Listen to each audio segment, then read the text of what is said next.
Okay. My name is Tom Hopper. I teach 7th and 8th grade social studies here at Chippewa Middle School in Okemos, and I've been asked to do a little presentation on a smartboard. I am lucky enough to have a smartboard installed in my classroom, which is really kind of cool. But what is the smartboard? I think that's what you want to know. So essentially a smartboard is an extension of my computer. So I have a normal little computer screen over there in the corner that you can't see, and I also have a projector here that's a requirement of a smartboard, and it shoots an image onto basically a big digitized board. And then whatever you can imagine doing on your computer with your mouse, you would do on the smartboard with your hand or a tool. So if I wanted to open up, a Word document, I would do it that way. If I wanted to open up a PowerPoint or an Excel spreadsheet or anything, I would do it just by tapping on the screen with my finger. You can open up any document on this that you could open up on your computer. Along with that, though, smartboard is actually a brand name for a particular product. It's really called an interactive whiteboard, but they're kind of becoming known as smartboards, kind of like you use Kleenex when it's really tissue. Well, part of that is this notebook software, and it shoots up, and then it replaces the whiteboard that you've got in your classroom. And here you can do limitless things here.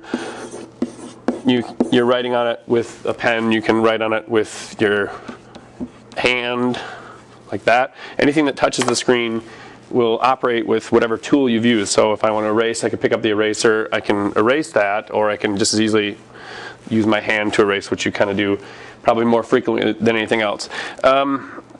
But it has different software built in. So like, for example, if I want to pull up a political cartoon that I have stored on my drive, I can do that. I can point out maybe who this guy is and what's in this document, and it kind of brings pictures and sounds to life for the kids. Sounds if you have speakers hooked up, which I do. You can write on things. You can save what you've written. You can delete what you've written. It's no big deal.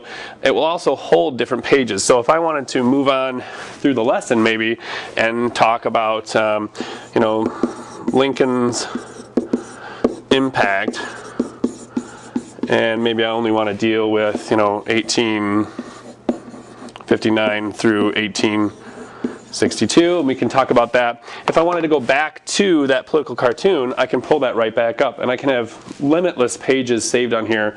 So if you're working throughout a lesson and the kid says, well, I really don't understand what you said back there about the the Stephen Douglas debates, if I've got it saved on here, I can go back to that page, bring that right back up with whatever notes I've written on there, or the students have generated, because they'll come up and use this as well.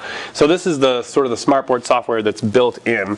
It's frequently used. I'll use it for PowerPoint. So for example, if I've got a PowerPoint going here on the temperance movement, and then I got a wireless mouse, which is kind of handy to use, but you can roll through this. I can move throughout the classroom. I can have different students come up and interact with the board if I need to. And maybe when we want to bring this picture to life, so this is a picture of drinking and drunkards and the effect on that, and this is leading into the temperance movement. So it's kind of interesting to analyze different pictures from different times, and there's In the Devil's Clutches and what happens to you when you get to the drink there. So anyway, it's a really handy tool to have in the classroom, because with today's kids, they're so used to more of an interactive lifestyle with multimedia, streaming videos, and the instant messaging, the texting that they're doing, the YouTube, of course.